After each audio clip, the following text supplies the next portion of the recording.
we're living in a time where fear and hatred and distance between people and different communities is really growing. Yes, it is. And I think what I've walked away with, and sort of the lesson I've learned from this in the process of making this film, is that in this climate that we're living in, I think we have to do what might be counterintuitive, but we have to actually move towards more love and more compassion, and we have to work for peace. We really do. But I mean, how do we do this? Because there was a time where we all lived in a society where you could knock on your next door neighbour's door and ask for some milk and sugar, whereas now that doesn't really happen. I mean, I'm one of the lucky few, I think, where we do have neighbours who say, actually, you've left something outside your house, and you're like, oh, how did you know that?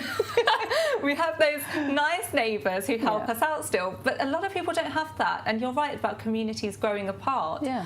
And that's how these other factors come in for racism and segregation. How do we bring it together? Because it's a big task. It is a big task, but it's not an impossible task. You know, we have to insert, in this time of hatred, we have to insert more love. We have to be more caring. Every single act of kindness on an individual basis actually does make a difference. Yeah. I'm sure you can even relate to this.